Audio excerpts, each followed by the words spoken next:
It is indeed a pleasure and a privilege to be here this morning on the very first day of the Conference on International Relations, India's Look East, Act East policy, a bridge to the Asian neighborhood, organized by the Symbiosis Institute of International Studies with the support of the Public Diplomacy Division, Ministry of External Affairs, Government of India. Dignitaries on the dais, Chief Guest Shri Nitinji Gadkari, Honorable Union Minister for Road, Transport, Highway and Shipping, Government of India, Dr. Ram Sharan Mahal, Honorable Finance Minister of Nepal, Mr. Mohammad Shahryar Alam, MP, Honorable State Minister for Foreign Affairs, Bangladesh, Mr. Anil Vadva, Secretary East, Ministry of External Affairs, Government of India, Mr. Anil Shirore, Member of Parliament, Dr. S.B. Majumdar, Founder and President, Symbiosis, and Chancellor, Symbiosis International University, Dr. Vidya Yaravdekar, Principal Director, Symbiosis, Dr. Rajni Gupte, Vice Chancellor, Symbiosis International University, Ambassador Sudhir Devre, Ram Sati Chair Professor of International Studies at Symbiosis International University and the convener of the conference, and Ms. Shivali Lavale, Director, Symbiosis Institute of International Studies. I would now like to request Dr. Vidya Yaravdekar ma'am, Principal Director, Symbiosis, the key force behind this conference, to give her introductory remarks.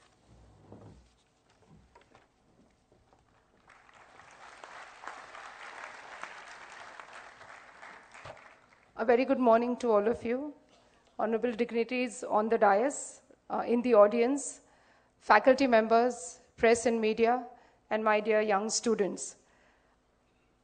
It gives us great pleasure at Symbiosis to welcome dignitaries from almost all ASEAN countries and at least 4 countries representing the SAARC group. Honorable Minister, sir, we are extremely thankful to you for having made here in such a busy schedule, and more so because of the weather that really kept us on our tenterhooks, wondering whether your chopper would land at the given time or no. But it's really nice of you to have come here this morning to inaugurate this very important conference on international relations, which is India's Look East, Act East policy. The setting up of the Symbiosis Institute of International Studies is like Symbiosis coming to a full circle. As you all are aware, Dr. Majumdar sir established Symbiosis in 1971 as a small organization called as the Symbiosis International and Cultural Center. The whole idea was to bring foreign and Indian students together to promote international understanding. And he and my mother, Mrs. Majumdar, did this in our little house, and we are so fortunate, both Swati, my younger sister who's here, and me, to have lived in a home with different surroundings. And I say so because there were students from Mauritius, from Bangladesh, from Nepal, from Iran, from several places all over the world who felt homesick, and our home was their home. So this is how Symbiosis began, and I think sir will speak about it more than me. But it was a beginning to bring about international understanding between young minds, between students of different countries and Indian students. And I say that it has come to a full circle with the setting up of the Symbiosis Institute of International Studies, because 42 years later, the idea of not only starting academic programs under this institution, but it is more importantly that this institution of international studies develops as a think tank.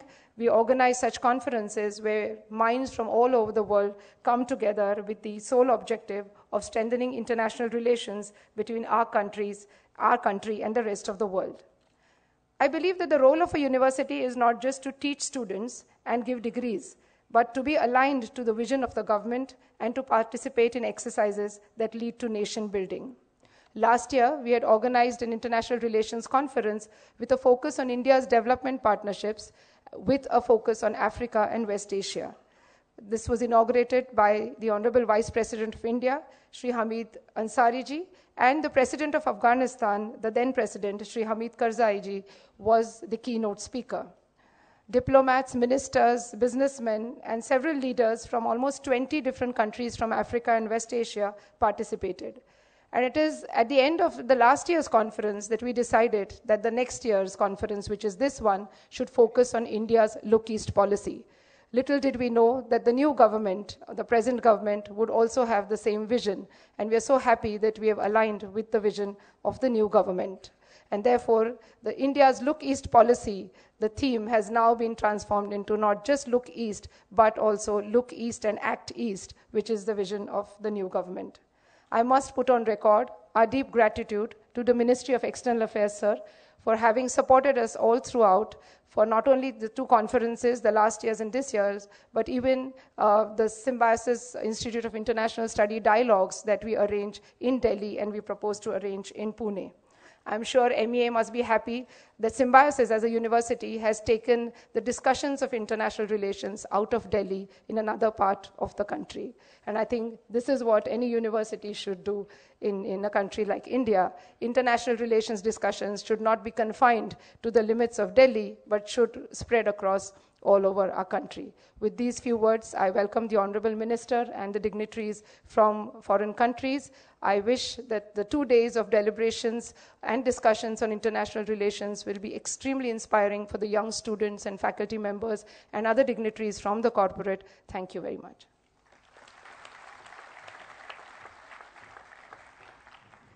Thank you, ma'am. I would like to request our chief guest for today and all the dignitaries on the dais to light the lamp and inaugurate the conference.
Thank you all.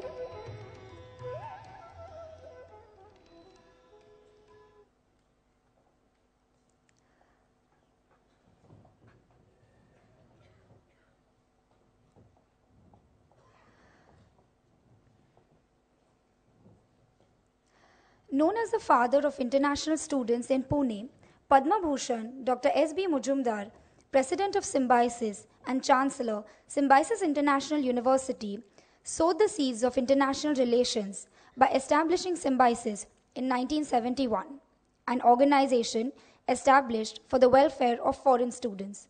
Sir, may I now request you to deliver your welcome address.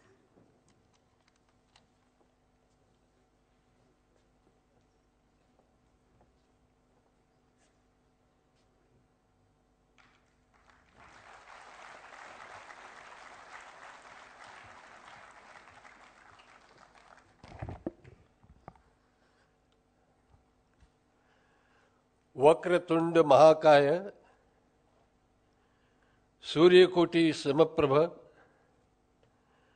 निर्विघ्नं कुर्मे देव सर्वकार्येषु सर्वदा. Today's chief guest, Nitinji Gadkari, Dr. Mehat, who was student in Pune doing PhD in Gokhale Institute and who fondly remembers those good old days of Symbiosis in 1976, who is now Foreign Minister of Finance Minister of Nepal, Mr. Shariar Alam, Sri Anil Wadhwa, Mrs. Wadhwa, Sudhir Devre, Dr. Vidya, Dr. Rajini Gupte, dignitaries, my student friends, ladies and gentlemen. Today is a special morning for all of us. It is an international morning We have delegates from Brunei, Laos, Nepal, Indonesia, Malaysia, Sri Lanka, Bhutan, Singapore, Vietnam, Thailand, Bangladesh, and Philippines. My brothers and sisters, on this international morning, there is a beautiful congregation of ministers, ambassadors, scholars, professors, and foreign and Indian students.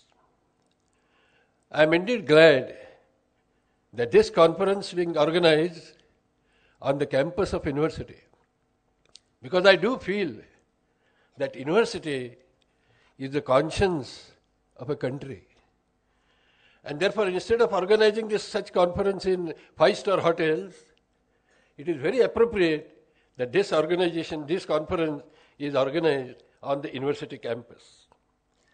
Ladies and gentlemen, it was in 1971, when I was working as professor of botany in Ferguson College, that we established a small organization called Symbiosis. It was then a Symbiosis International Cultural Center. The main objective was to promote friendship, brotherhood between foreign and Indian students. We used to organize, as Dr. Mehet will remember, cultural and social get-togethers. But we thought that perhaps education and education alone is a medium to bring foreign and Indian students together. And that is how we started educational institutions, and what was once International Cultural Center, like a chrysalis, metamorphosed into a beautiful international university. I am glad that our international university has recently started international relations studies, and so this conference is organized under the aegis of that institute. Friends, I will not talk much about Look East, Act East policy enunciated by our Prime Minister Modi ji, but suffice for me to say that every morning we look to the east for sunrise, and that sunrise in the sky. But for next many years, there will be another sun rising on the political horizon, and that will be our Prime Minister Narendra Modi ji. We will have two sunrises, ladies and gentlemen, and I hope this conference will carry forward the mission of our Prime Minister. I once again welcome all of you and thank all of you for sparing your time to attend this conference. Thank you.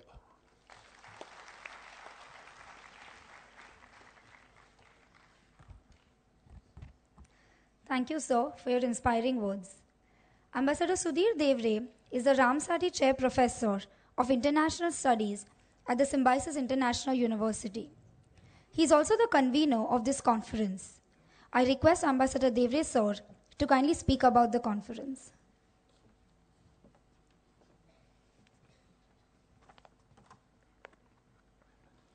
Honorable dignitaries on the dais, Excellencies, students, distinguished guests, ladies and gentlemen.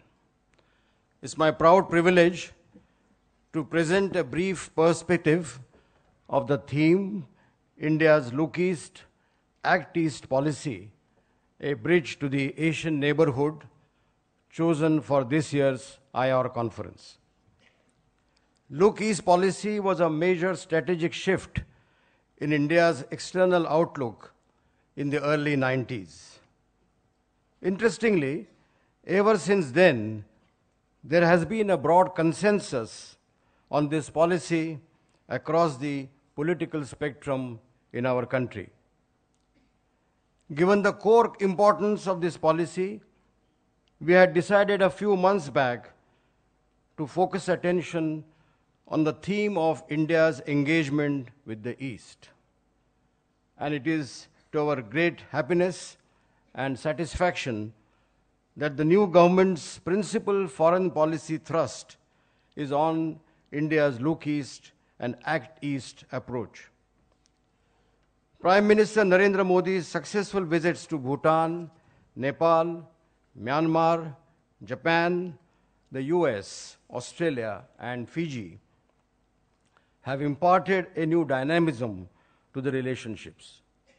Indeed, the recent initiatives and action-oriented programs have energized and widened our engagement to such an extent that the policy has now taken on the adjective Act East in addition to Look East.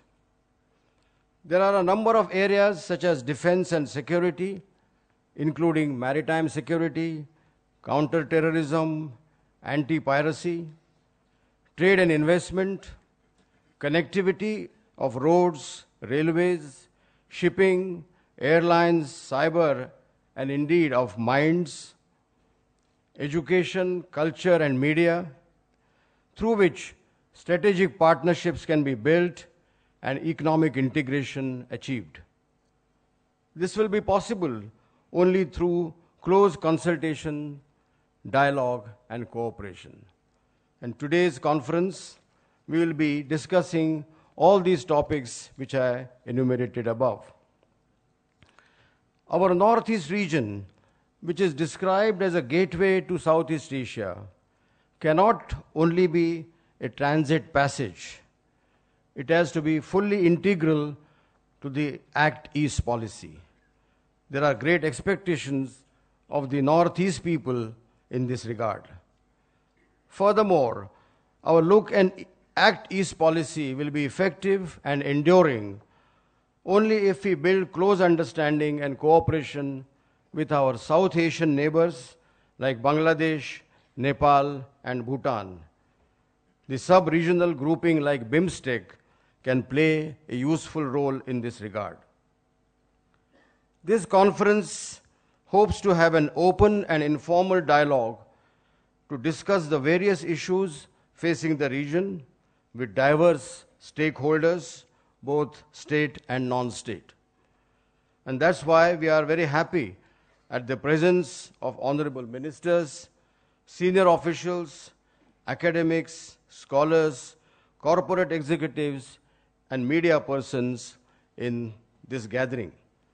It will be gratifying if this Pune dialogue comes up with positive and practical suggestions which can be a useful input in the policy formulation, not just for India, but also of our friendly partner countries. Thank you very much.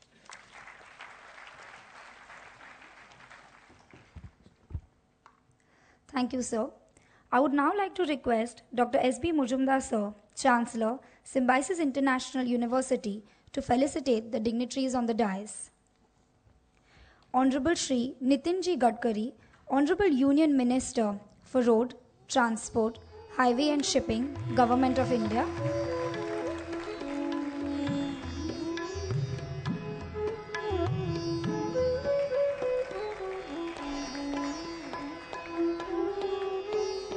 Dr. Ram Sharan Mahat, Honorable Finance Minister of Nepal.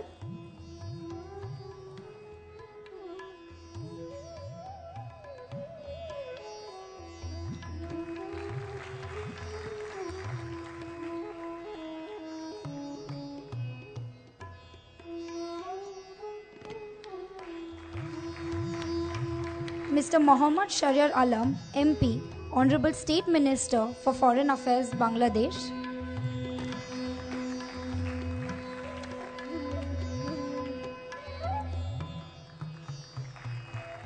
Mr. Anil Vadva, Secretary East, Ministry of External Affairs, Government of India.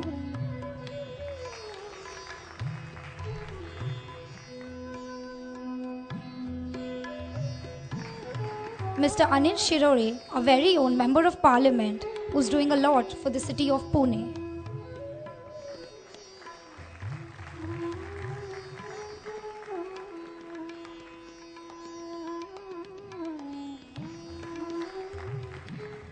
Thank you, sir.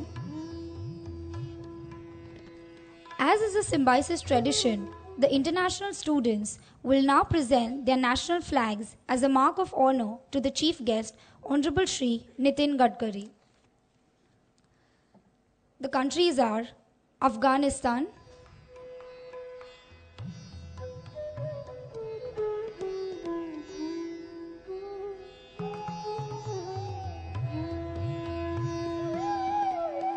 Angola,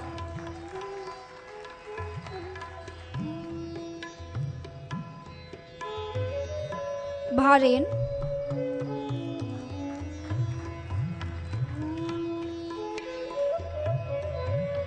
Bangladesh,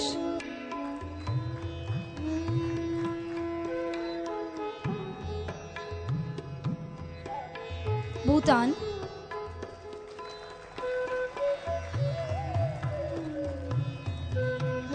Brazil,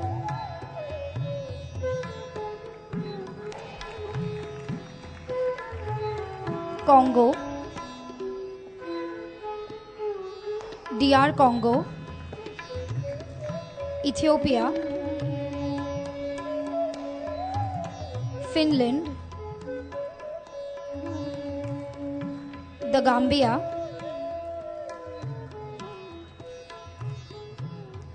Germany, India,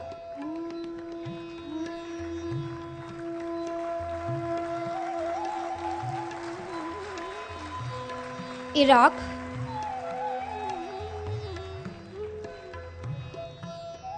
Ivory Coast, Japan, Kenya,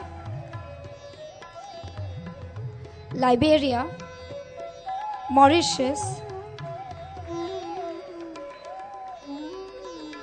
Mongolia,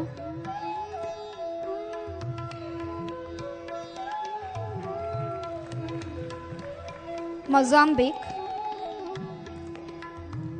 Nepal, Nigeria,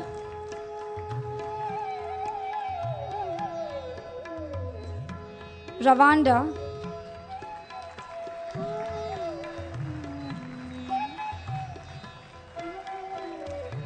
Saudi Arabia,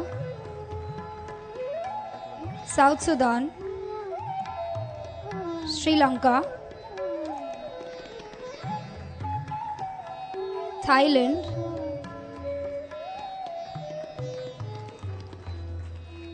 Uganda,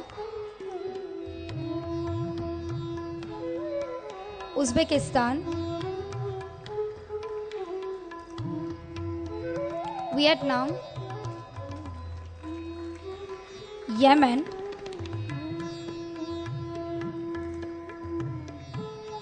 Zambia.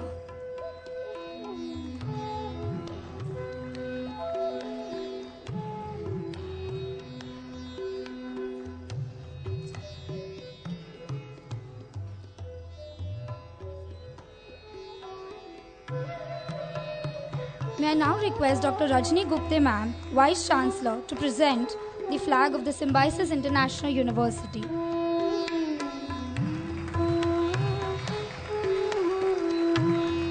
May I now request Dr. S.B. Mujumdar sir, Chancellor, to present the flag of UNO.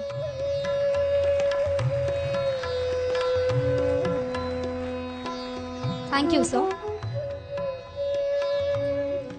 Born in 1957 in Nagpur, Maharashtra, India, Shri Nitin Gadkari was elected to the Maharashtra Legislative Council in 1989 from the Graduates Constituency, Nagpur region. Shri Nitin Gadkari does not consider politics to be a career, but takes politics to be a social service by initiating projects for the poor, for the downtrodden, and for the society. For him, development and progress are supreme, and hence he was a key force in building the Mumbai-Pune Expressway, which is considered as one of the best in Asia, and also a network of over 55 flyovers in the city of Bombay. Sir has a vision for a strong India, and he earnestly believes that the 21st century politics is the politics of progress and development. So, may I now request you to kindly address the audience.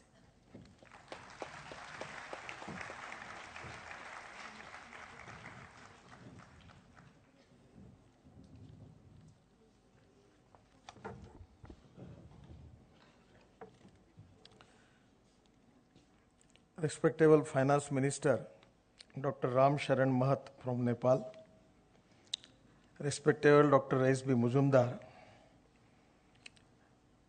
our former ambassadors Sudhir Devreji, Foreign Secretary Anil Wadhwaji, respectable dignitaries on the dais, and my friends. It's a great pleasure and pride for me to learn something from you, because though I am a minister, it's a good new thing for me. The students from 85 countries, it's really a great contribution that Dr. Muzumdar is our truly an ambassador, educational ambassador of our country to the world. And it's a great pleasure and pride for me as an Indian that lot of students from the different part of the world, they are here as a student and they are teaching in Indian education as well as the education of international standards. Today's subject is very important. As far as the vision of our Prime Minister is concerned, he is very much committed for making a good relationship and friendship with our neighbor countries. And in his mission, he succeeded. He wants to maintain a good relationship with Nepal, Bhutan, all our neighbor countries. But at the same time, in the whole world, the approach of our Prime Minister is to maintain a good relationship with the countries as well as to participate in the new world of development and progress, by which taking the cooperation of the technology and at the same time in the different part of the different society. As a minister, I am related with the highways, road, shipping. Now naturally we have got the Ganga, Yamuna, the big rivers. At the same time, the rivers which are also, they are in the countries which are very neighbor country to India. Now as far as the shipping is concerned, unfortunately, we need too much development in this sector. Road sector is also very important.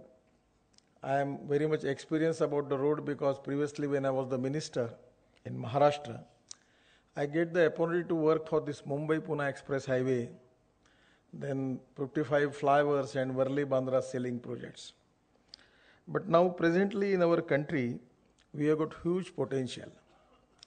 I always remember the famous sentence from American President John Kennedy, that American roads are not good because America is rich, but America is rich because American roads are good. And the prosperity is coming from the road. And in any country, anywhere, the four things are very important: water, power, transport and communication. Water, power, transport and communication. Without that, you cannot achieve the goal of development. So as far as the road sector is concerned, we have already started the new policies by which we want to encourage the public-private partnership in the infrastructure, particularly roads, shipping, ports. Now the problem is that as far as the government budget is concerned, there are a lot of constraints. And it is very difficult for any government. By only government sources, we cannot achieve the goal of development in the road sector, the ports. We have to find out the innovative models for that. Particularly the ports are concerned in India, we have got 12 major ports. And the main important thing is the port which are already we have also got, I have got more good locations where the draft is available more than 20 meters. Because if the draft is 20 meters, then it is possible for us to take the ship of 2 lakh ton. And if it is a 2 lakh ton of ship is coming there, it reduces the transport cost by $25. And now we are importing coal, iron ore, edible oils.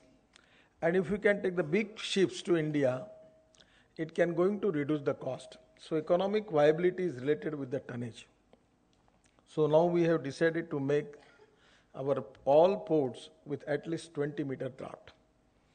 But for making that draft, the huge investment we need. And because of my experience in PPP model, this time we have taken a new initiative, new innovation in Goa port, that making this draft in PPP model.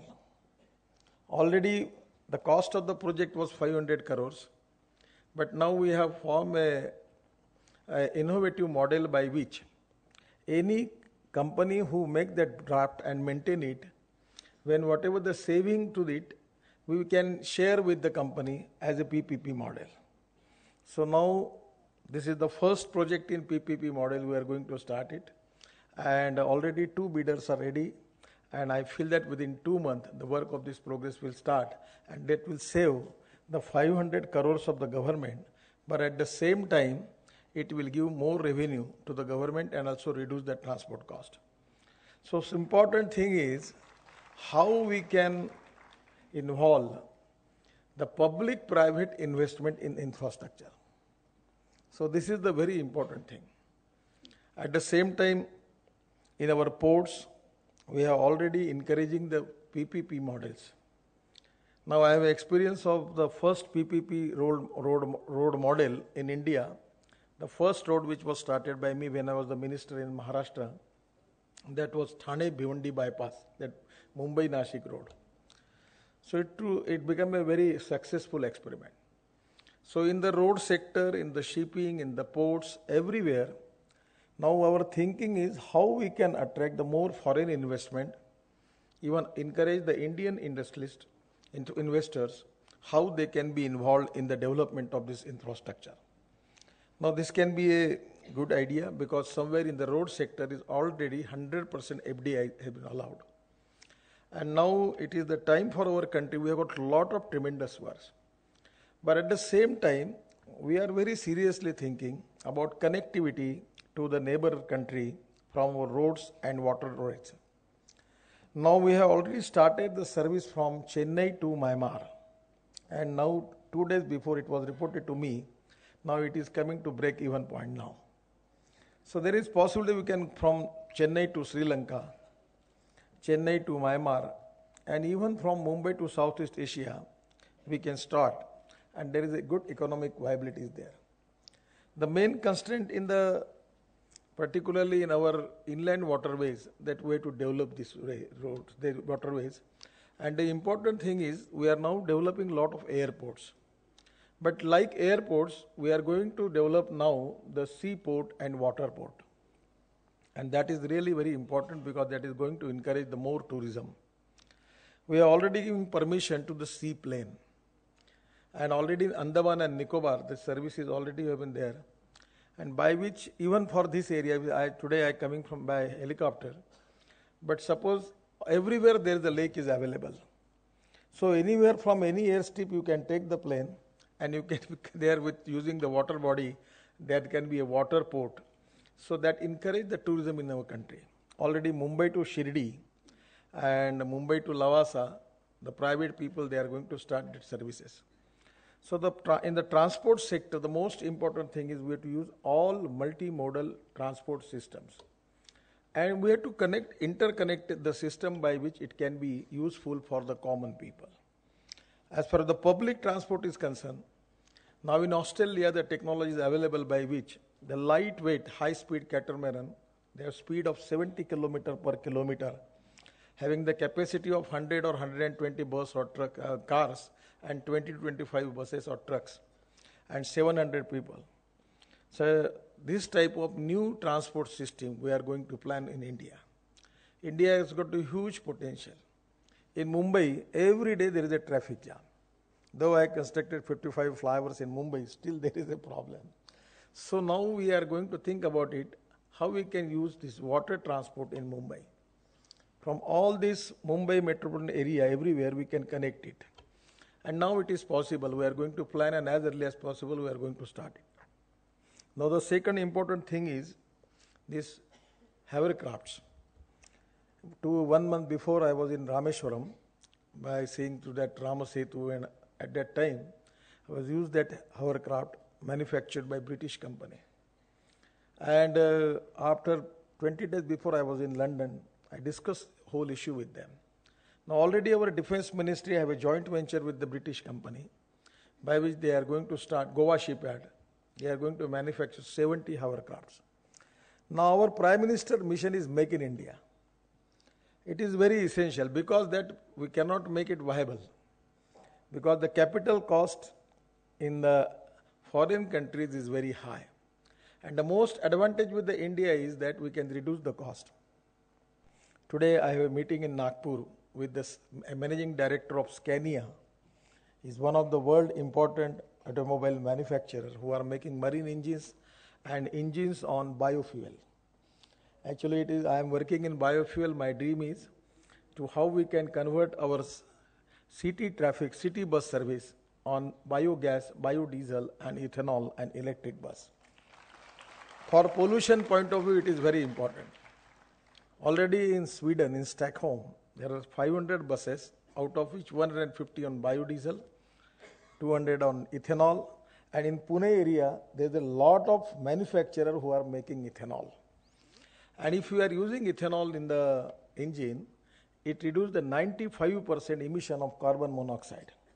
And pollution point of view, it is very essential. Already I have started one bus from Scania, which is with 100% ethanol in Nagpur. It is going on. And if Pune can convert, they are all public transport on ethanol, which is available, that will reduce the cost. The diesel rate is 60 rupees per liter, ethanol rate is 44 rupees per liter. And 95% emission of carbon monoxide and other gases.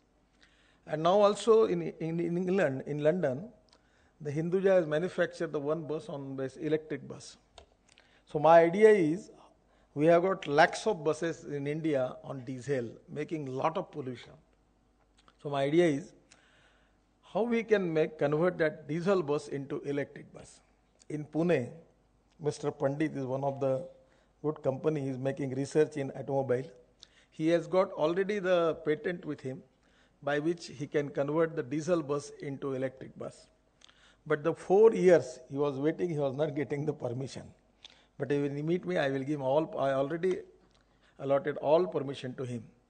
And I am confident that due course of time, we will use electric, even for the technology is changing every day. Now people are talking about hydrogen cells and other many things about it. We will allow all type of technology in the country by which we want to reduce the pollution and we want to reduce the cost. And it is possible. So now in the inland waterways also, this hovercraft, this seaplane, these are very important. At the same time, I experienced in Sweden, the one bus, luxury bus, I just as a driver, I had run that bus that was on the road and on the water. Successfully it was running. So I just giving instruction to the JNPT chairman that purchase that one bus, luxury bus. And we already ordered them. Within 1.5 months we will get it. We will start it from Nariman Point and going to the sea and coming to JNPT, and that is possible. So that is a good transport. We have to find out the new options for that. Because in the road sector in India, we are already facing every year there are 5 lakh accidents and 1,50,000 deaths are there. Now the problem is that our government is giving more subsidy, more incentives, those who are making more poor pollution. And that is the problem. That's why the road sector is getting more subsidy, and the railway is also the second priority. For example, if you can go by the road, if the cost is, suppose for example, is 1 rupees 50 paisa, it is by the railway, it is 1 rupees, and by water transport, it is only 30 paisa. In China, the 20% their goods and passenger traffic is on the road. So in India, particularly related with the neighbor countries also, now we have started the bus service to Nepal. At the same time, there are some problems related with the India and Nepal. The roads are not good. And I am very serious about it, and we are going to improve it, by which also we can going to start some services in particularly East countries. Already there is a lot of planning with the foreign ministry, and we are trying to find out how we can make it to be easy to the people of the different countries to come to India to waterways or to the road, because that is the economically point of view, it is very cheap. So definitely this is the time for the world also to change the mode of transport, which is not creating pollution, which can be economically viable. And it is the time for the country, our country, undeveloped country, developed country, how we can encourage the foreign investment, the public-private investment in the transport sector. Now the first time the economy, it's really a challenging for every country. As far as our country is concerned, we are facing a lot of problems. Once upon a time, our GDP was 4.9 up to 9%, but it come down to 4.2%. So I just accept it as a challenge in my sector, and I am decided that within 2 years, our sector will contribute 2% of GDP in the Indian progress and development. That is the target which I have decided. And I got a lot of good potential. The people are ready to invest. I'm not the financial expert or engineer, but my experience is now helping me, because when I was the minister in Maharashtra, government gave me 10 crores, and at that time we raised from capital market 4,000 crores and complete the work of 8,000 crores without taking any money from the government, and the money is going back to the investor. So innovative approach in infrastructure is now how we can get the investment from the public-private sector. And there are a lot of good ideas, good innovations are there. Innovation and entrepreneurship is the key of success. And technology is very important. A lot of technologies are available, and I feel that it is the time for the SAARC countries, time for the country who are developed, who are undeveloped, to how to change the transport mode. And we have to plan in an integrated approach with multimodal agencies by which we can make our transport economically viable to the poor people. And that is our main mission. But there are a lot of many subjects related with this conference. I am really thankful to Dr. Mujumdar, because in Indian culture, Vasudhaiva Kutumbakam, that is the mission of our philosophy, and at the same time, it is the time for the world to unite on the basis for the progress and development. Because I feel that the 21st century, either it is politics or anything, it is committed to progress and development. And for progress and development, the technology is very important. And there is already a win-win situation. A lot of things are going on. Now the barges which are manufactured in Bangladesh, cost is very less. Now we have already imported coal from Indonesia, South Africa. Huge quantity of coal is imported. But if we can take that coal by railway or by the road sector, it is costly affair. So now in Haldia, the imported coal is coming, and by barges we are taking it to the Farakka power project. On Ganga there are 12 power projects are there. A huge requirement is there. We need thousands of barges, but the production cost of the barges in Bangladesh is cheap.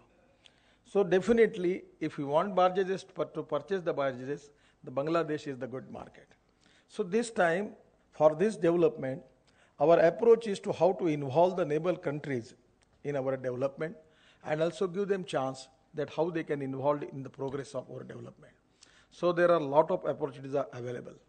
And I feel that this type of conferences start a dialogue between the countries to understand the problem, at the same time to understand the strength and weaknesses.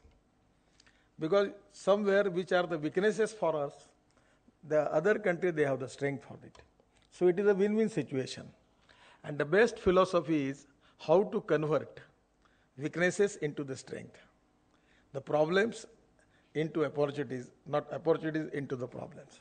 So I am confident that this conference will inspire, motivate to the people, the student particularly, and even for, it's a very good thing to discussing all this issue in the 5-star hotel in place of that. It is with the future generation, the student who are the future politician, who are the future leader of the country. At the same time, if you are going to discuss the issues today in this level, I feel that for the future it will be a great strength for all the countries. It is really a good initiative. Very much thankful to Symbiosis International University, Dr. Mujumdar, Vidyaji. And really, education is an investment. It's a capital investment for building our future nation. And knowledge is a power. You just remind one thing, knowledge is a power. And conversion of knowledge into wealth is the most important thing for every country. And this conversion of knowledge into wealth, it is only possible if we have interaction between the countries. So this is the good time, and our Prime Minister is very much interested in progress and development. His agenda is very much committed for the development and progress. We want to eradicate the poverty. We want to increase the employment potential. We want to maintain a good relationship with all the neighbor countries. At the same time, I am very much confident if you can come together, think together and work together, sky is the limit, and it can convert into a great success story. Thank you very much.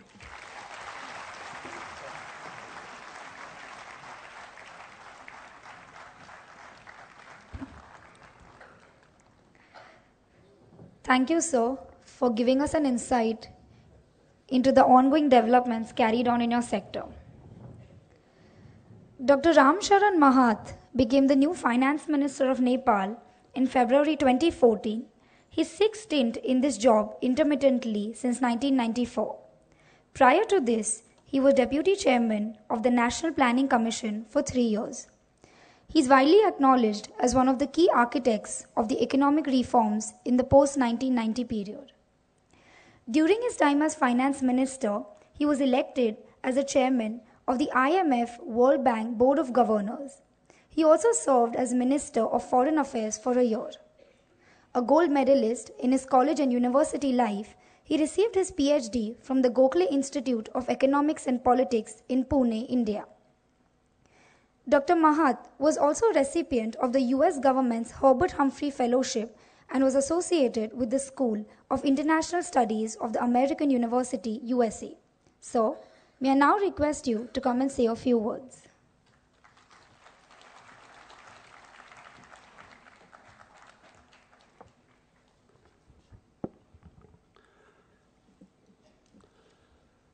Chief guest, Mr. Gadkari, Mr. Alam, Minister from Bangladesh, and Mr. Wadhwa, Professor Majumdar, other dignitaries and friends.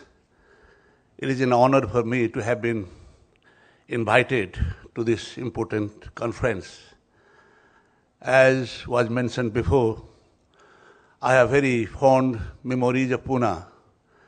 It is like a homecoming for me. I have spent 3 years of my life doing my PhD study in the Gokhale Institute of Economics, and Symbiosis used to be an international cultural center with foreign students' hostel. It was the only place where foreign students could mix with Indian students freely on various occasions. I am amazed to see the amazing progress and expansion made by the Symbiosis family. It has practically a metamorphosis, transformation from a small cultural center to become one of the leading universities of India. It is to the credit of a man whose vision, whose dream and boundless energy that has made this possible. I pay my respect and salute the energy and vision of Dr. Mujumdar, who has converted his dream into a reality. I remember some of his speeches more than 3.5 decades ago when I was here. He used to say, I have a dream. He used to say, I have a dream. But he has converted not just his dream, more than his dream, into a reality. And if people like him, there could be many more people in every walks of life like him, the South Asia would not have been a backward region. It would have marched ahead in our progress to prosperity. Coming to the subject of today, please allow me to take liberty of approaching the theme of this important conference from the perspective of my own country, Nepal, your northern neighbor.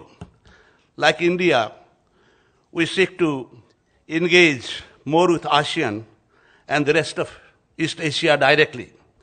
But we also see an opportunity to engage with East Asia indirectly through our ties with India and its Look East and Act East policy. The premise is that as India looks east, Nepal has too. Along these lines, I would like to focus my remarks today on three major themes. Nepal's growing ties with India and East Asia. Second, look east as an opportunity to learn from East Asia's success in production and trade. And third, sub-regional integration with India's northeast as a linchpin.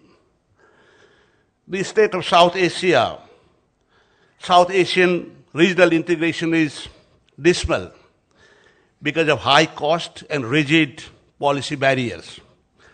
We are all aware that historically, low share of intra-regional trade as percentage of total South Asian trade in South Asia of around 5% compared to 30% of the ASEAN region.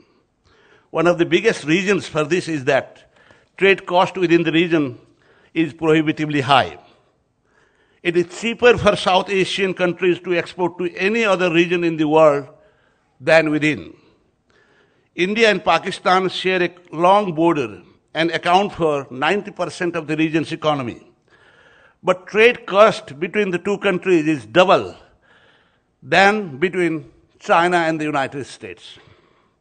It is more costly for Sri Lanka and Pakistan to trade with Nepal than with Brazil, which is on the other side of the globe.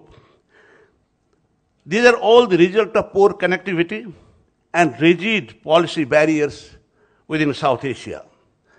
Given the asymmetrically large size of India, it has a special role to play to make bilateral trade ties more balanced. Even if all pairs of countries, excluding India, doubled their exports to each other, our share of intra-regional trade would go up by a mere 2 percentage points. This is because of India's economic and geographical might. But with might comes responsibility, and India remains the dominant motor of South Asian engine. At present, it has a large trade surplus with all its neighbors. Today, India accounts for 2/3 of exports from Nepal. Only 15 years ago, it was less than 40%.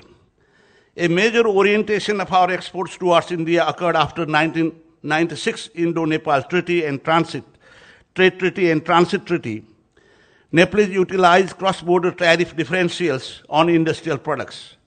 However, this slowed down with the 2002 amendment to the treaty, which included rules of origin and minimum value addition to qualify for low or zero tariffs. This experience has taught us that a preferential market access to India helps Nepal immensely, but we also need to go beyond. Nepal will need India's help to transfer its productive capacity. For a landlocked country punished by high trade cost, proximity to India and East Asia is a development relief yet to be tapped to the fullest. India is a natural trading partner for Nepal, given our physical and cultural proximity, a relatively open border, and the peg of our currency with Indian rupee. But there is a growing imbalance in our trade relationship. For every rupee of exports, we import 8 rupees worth of goods. The magnitude of this trade deficit with India alone at over $4 billion annually is equivalent to about 20% of our GDP. This is not sustainable, and we urgently seek to diversify our exports. At present, our exports to East Asia and the Pacific, mainly to China, Thailand, Hong Kong, and Australia, account for less than 5%. Imports, on the other hand, mainly from China and ASEAN countries like Indonesia, Malaysia, Singapore, and Vietnam, accounts for about 1/5 of our total exports. With both India and East Asia, export of energy and other services could potentially reverse our growing trade deficit. Tourism and energy are likely game changers in our economic relationships with Asian neighbors. While services account for more than half of the region's output, its tradability has historically been low. But this is set to change. As the size of the middle class swells in India and East Asia, we will orient Nepal's natural and cultural riches towards them. We can greatly increase our tourism receipts and emerge as a preferred site for ICT-based offshore businesses. There have been recently historic developments in the energy sector. After the visit of Prime Minister Modi to Nepal in August, we expedited the signing of the landmark power trading agreement with India. This was quickly followed by the signing of power development agreements with two multinational companies to harness nearly 2,000 megawatts of export-oriented hydro projects in the Karnali and Arun rivers. The stalemate over the large Pancheshwar multipurpose project, expected to generate over 6,000 megawatts of electricity, has also been resolved. Two other large projects, Tamakoshi 3 in Upper Marsangdi, are also in the offing, and many more are on the pipeline. This is all the more remarkable because over the last 100 years, Nepal generated a mere 800 megawatt of electricity. Over the next 10 years, we expect to augment our power generation by nearly 10 times. This is a quiet revolution being made possible by Nepal's fast improving climate for investment, and because of the booming Indian market is now open for our electricity exports. Look east for growth and production sharing. East Asia has been a rare development success of the last 70 years. We need to look east to learn how and what they did. The famous Growth Commission report, prepared by a distinguished panel led by the Nobel laureate Michael Spence, identified 13 economies in the post-Second World War period that sustained high growth rates of 7% or more for the last 25 years. This includes 9 Asian countries, beginning with Japan and ending with China. Vietnam would have been the 10th Asian success story had its growth not lowered more recently. The point is that these countries have been able to radically transform the lives of their citizens within a single generation. The Spence report highlights 5 ingredients to the success of these countries. First, committed, capable, and credible governments. Second, reliance on markets for resource allocation. Third, high investment and saving rates. Fourth, macroeconomic stability. Fifth, use of world markets for exports and imports. In trade and production in particular, East Asia has emerged as the world's manufacturing hub. They have become sophisticated participants in the global value chain by dismantling border barriers to facilitate a seamless movement of parts and components, aggressively attracting foreign investors and securing their assets, and developing complementary inputs like skilled workers, efficient ports, roads, logistics, and modern services. East Asia is at the forefront of a new 21st century paradigm of production and exchange that can be characterized as follows. First, trade and investment are closely linked than ever. When tariffs were high, they used to be substitutes, but today they are complements. Second, the strategic framework is no longer about countries as units of analysis, but firms. Third, we no longer talk about creating entire industries within our borders, but instead specializing and trading in tasks and business functions. Fourth, as borders become seamless, attention is shifting from public hurdles like tariffs and non-tariffs barriers to private standards set by large companies. And finally, international competitiveness is increasingly vertical, where firms are at once rivals and partners. They may compete on the final product, but may cooperate in the sourcing of intermediate inputs. As India looks east, one of the main goals will be to engage in production sharing and integrate more closely in international value chains. Trade and foreign direct investment are closely linked than ever. In the new paradigm of trade and FDI, highlighted above, India has been a relative laggard. In most East Asian countries except Indonesia, over half of manufactured exports is accounted for by parts and components or network exports. In India, it is less than 25%. Between 1990 and 2010, 70% of increment in manufactured exports was accounted for by network exports in East Asia. In India, it was just 22%. Over the next decade, however, India is certain to emerge as a major player in world production. One reason why India lagged behind in its participation in international value chains is because of its lackluster performance in creating and managing special economic zones, which could have served as a vibrant base for the export of electronics and electrical products. Indeed, the first special economic zone in India was set up in Gujarat in 1965, followed by one in Mumbai in 1973, ahead of the times compared to China and other Asian countries.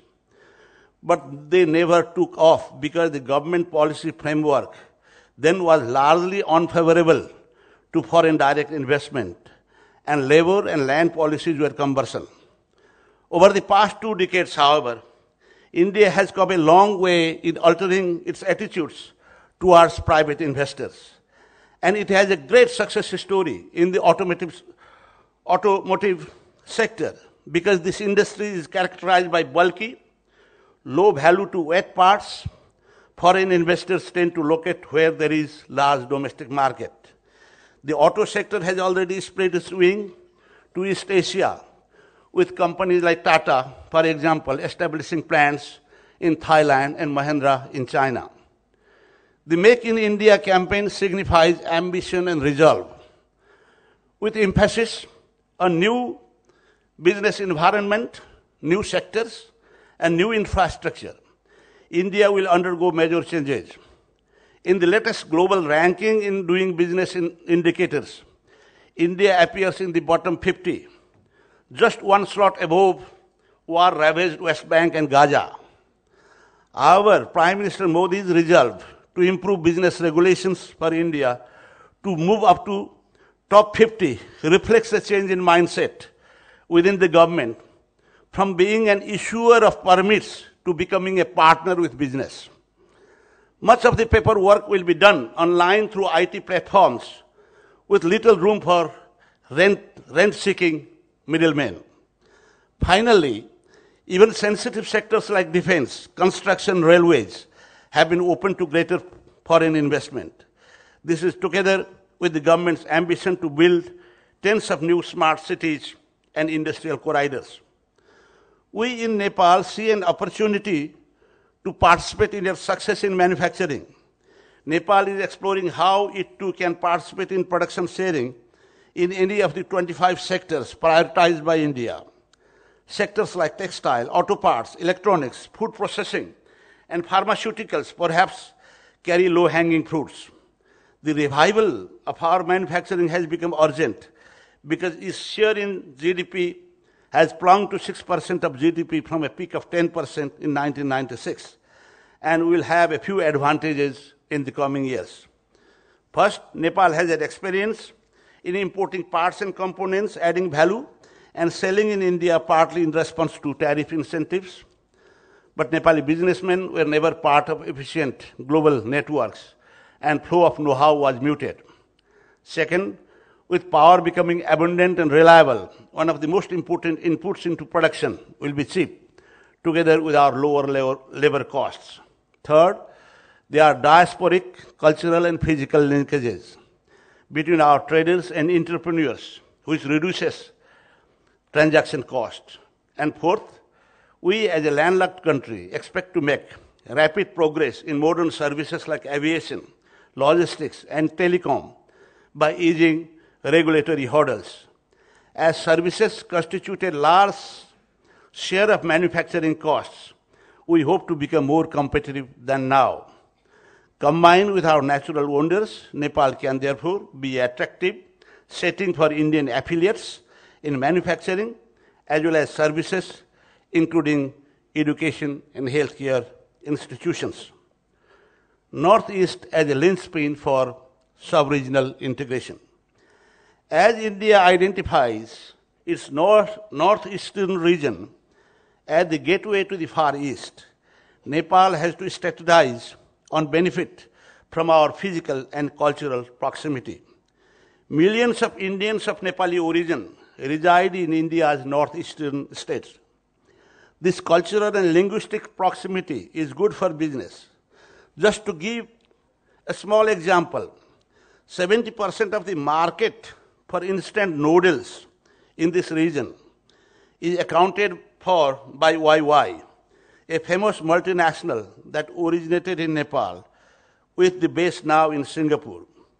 Before setting up manufacturing plants in Sikkim and Assam, YY was already a known brand because of the prior history of exporting from Nepal.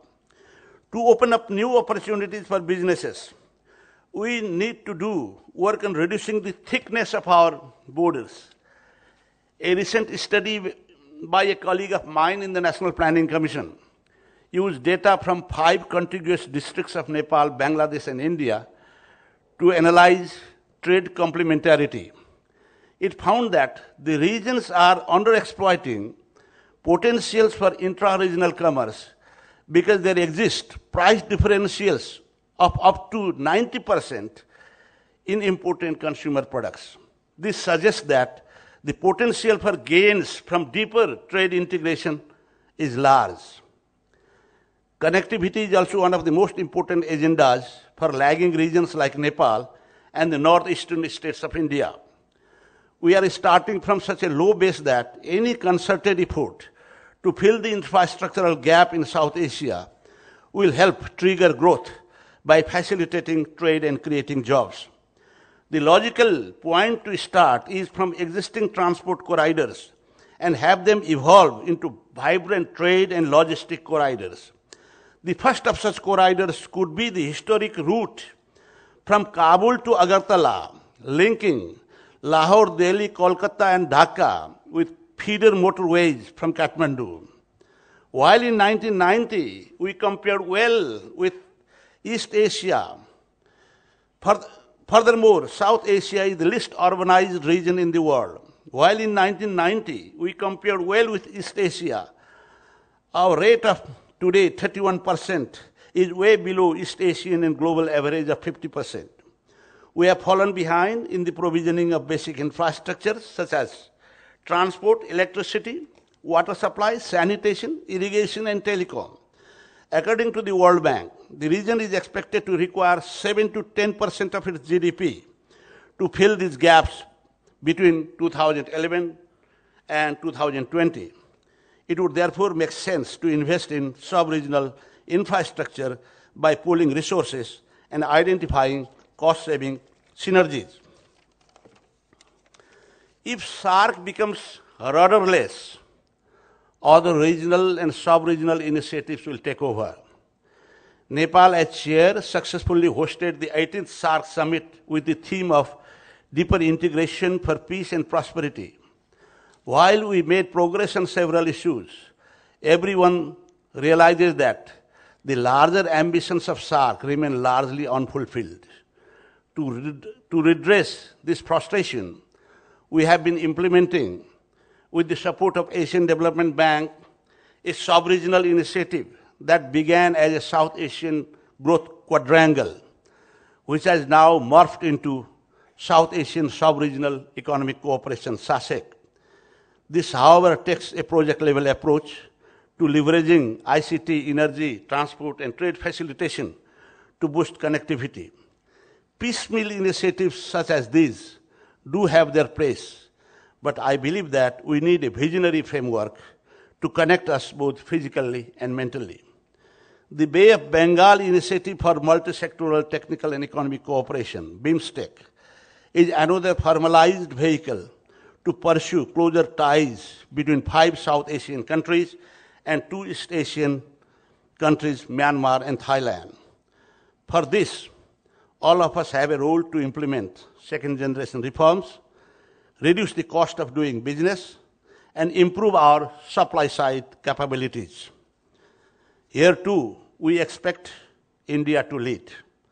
Only a few weeks ago in Kathmandu, Prime Minister Modi declared that his vision for India extends to the region. We are encouraged by this and shall hold him to his word of taking along neighbors like Nepal on a shared developmental journey to the east for greater common prosperity of our people. Thank you very much.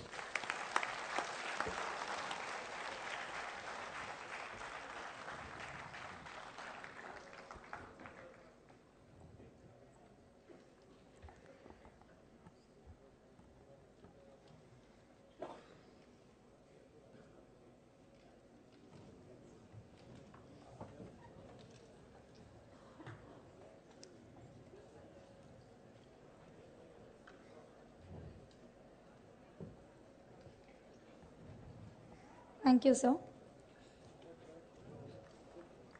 The State Minister of Foreign Affairs, Bangladesh, Mr. Mohammad Shariar Alam, received his bachelor degree from Chittagong and his MBA from the University of Dhaka. Mr. Alam is deeply involved in politics and became an active member of the Bangladesh Awami League in 1997. He has been enthusiastic to ensure effective representation of the new generation in politics and in the parliament. He was elected as a member of the National Parliament in 2008 with the highest margin of votes among the 6 constituencies of the Rajshahi division of the country. Sir, may I now request you to come and say a few words.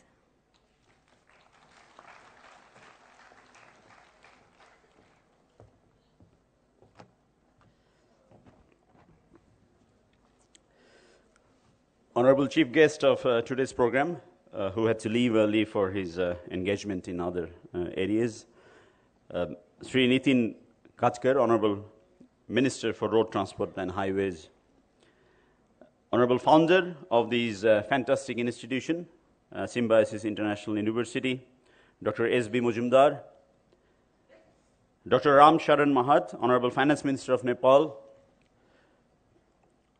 Dr. Rajani Gupta, the Vice Chancellor, distinguished guest, diplomats, proud students of Symbiosis, members of press and media, very good morning to you all.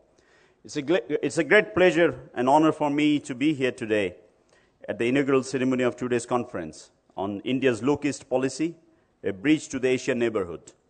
I extend my sincere gratitude to Dr. Vidya, the Principal Director of the Symbiosis International University, for inviting me to this important event. Let me first dwell a little bit on the Bangladesh-India relations, since it's bear relevance in today's topic. The symbiotic relationship between Bangladesh and India evolved from centuries of shared history, religion, culture, and multitude of commonalities. It has its genesis in the history and is rooted in our struggle for independence, when India extended invaluable support during our War of Liberation in 1971. The relationship has since grown in depth and dimensions and maturing into a complex and multi-faced, dynamic and comprehensive realm. Bangladesh attaches highest importance to its relation with India. India also recognizes that a stable and economically robust Bangladesh is in India's own interest. This mutual respect and understanding, particularly of each other's concern and priorities, has put the relationship on solid footing. The relations have taken a quantum leap forward over the past 5 years, following the assumption of the office of the Awami League-led present government in Bangladesh after January 2014 elections, and also assumption of office by BJP-led NDA government in India in May 2014 after the 16th Lok Sabha elections. That excellent relationship continues to flourish. Bangladesh-India relations have now reached a point from where it can only move forward. Prime Minister Shri Narendra Modi's great gesture of inviting all SAARC leaders to his swearing-in ceremony was the manifestation of BJP's pledge to pursue friendly relations with India's neighbors, as well as a bridge-building effort to its Asian neighborhood. On the other hand, our government in Bangladesh, as it did in its immediate previous tenure, has also put the utmost importance on enhancing relationship with its neighbors. So there is a great convergence in the policies of the two governments, which I hope would take our bilateral relationship to greater heights, as mentioned in Prime Minister Shri Narendra Modi's letter to our Honorable Prime Minister. Ladies and gentlemen, having shed some lights on the current state of affairs between Bangladesh and India, allow me now to look briefly at India's Look East policy and where Bangladesh features. India has a long history of trade and culture exchanges with East Asia. Trade links with East Asia stretch back into millennia to the Silk Road and Calicut, emerging as a major trading point in South Asia. The cultural and religious bonds date back to Emperor Ashoka's spread of Buddhism beyond the subcontinent in the 3rd century BC. The exchange of pilgrims, explorers, and traders continued until the onset of British rule over India in the 18th century. After independence, India re-engaged with East Asia. Preceding India's independence, the Asian Relations Conference held in New Delhi on 2nd April 1947 served as one of the earliest attempts to form a pan-Asian identity under the context of the modern nation-state system. After decades, India attempted to rediscover East Asia in early 1990s, in the aftermath of the end of Cold War and the start of India's economic liberalization policy. To my mind, one of the important points that distinguish India's present engagement with East Asia from previous one is that it is operating on multiple fronts. India's historical, cultural, and ideological links are being complemented by growing economic independence in South and Southeast Asian region. It evolved over time to improve India's economic links with the tiger economies in Southeast Asia. India's Look East policy also represents its efforts to cultivate extensive economic and strategic relations with the nations of Southeast Asia in order to complement its emergence as a major power in the world. After being initiated in 1991, the Look East policy marked a strategic shift in India's perspective of the world. This policy has pursued by the successive administrations of Sri Atal Bihari Vajpayee and the successive governments. Under the present leadership of the BJP government, India's Look East policy is getting more importance. Prime Minister Shri Narendra Modi, during his last 6 months in office, traveled many capitals of the far and Southeast Asian countries from Japan to Australia, which projected the great importance of economic and regional cooperation. The recent official visits to India have included the Chinese and Singaporean foreign ministers, the Australian Prime Minister, and the Chinese President. The External Affairs Minister of India, Sushma Swaraj, recently asserted that under the Narendra Modi's government, the time has come to India to adopt an Act East policy. Distinguished guests, we firmly believe that Bangladesh and India could jointly achieve greater peace, progress, and prosperity for the people in the region, which was the dream of our father of the nation, Bangabandhu Sheikh Mujibur Rahman. Similar mission has been envisaged in Honorable Prime Minister's Vision 2021, in which Bangladesh should become a middle-income country by 2021, leading to Vision 2014, in which we aspire to become a developed country by 2041. In this context, I believe that our regional cooperation under SAARC, BIMSTEC, BCIMEC could play a vital role in realigning our effort under these institutional platforms. In India's neighborhood and Look East policy, Bangladesh occupies its own space by its own merit and importance. India's Look East policy is in bridging the South and East Asian countries would strengthen the cohesion between our two friendly nations.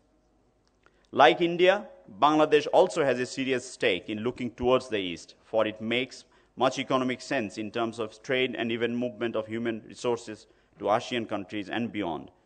These provide an opportunity for Bangladesh and India to work together. In fact, Dhaka and New Delhi could look east together. Connectivity holds the key to the success of the look east policy. For that matter, any region we are looking at, South Asia, as we all know, has been characterized as a region of low-intensity cooperation and low intra-region connectivity. Our intra-region trade is also dismally low. That is one of the main reasons for our impoverishment. We want to overcome this stigma. With this conviction, Bangladesh has taken a holistic view on transit issue so as to provide seamless connectivity to India and the whole region.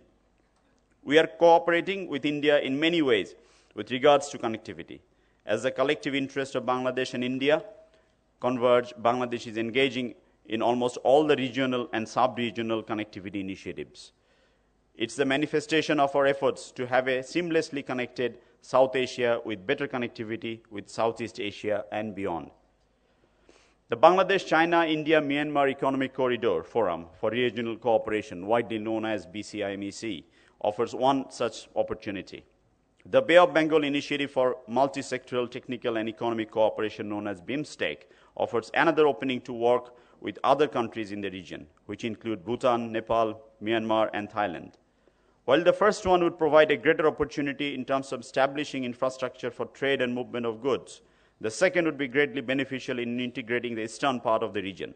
Bangladesh is, in less than a week, hosting the second joint study group meeting of BCIMEC on 17th and 18th December in Cox's Bazar. This four-nation economic corridor is of great significance for the development of South Asia, and Bangladesh is playing an active role in its construction. We recognize that the development of the corridor would constitute an important vehicle to complement various regional connectivity initiatives and provide an important avenue for strengthening cooperation and sustainable development through economic growth of the entire South and Southeast Asia, as well as the Indian Ocean region. Excellencies, ladies and gentlemen, Bangladesh, under the present government of Honorable Prime Minister Sheikh Hasina, provides a huge opportunity for India in all sectors of cooperation. The new government in New Delhi should make use of this momentum and take the process forward in making Bangladesh India's strategic partner towards the East. As South and Southeast Asia gradually move towards regional integration, Bangladesh is increasingly becoming a key player in the process. As we believe in unity, let us walk the path together.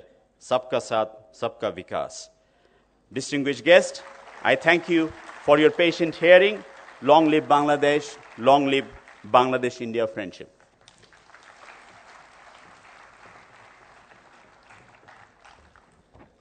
Thank you, sir. Mr. Anil Wadhwa has served on various diplomatic assignments. He served as a First Secretary in Embassy of India, Beijing, UN Disarmament Fellow in Geneva, First Secretary Disarmament at the Permanent Mission of India in Geneva, and later the Technical Secretariat for the Organization for the Prohibition of Chemical Weapons in The Hague. Sir has served as the Indian Ambassador to Poland, the Sultanate of Oman, and the Kingdom of Thailand. He holds a master's degree in history with a specialization in Chinese history and medieval Indian history and architecture. Mr. Anil Wadhwa has contributed a number of articles mainly in the field of disarmament and international security. Sir, I request you to kindly address the audience.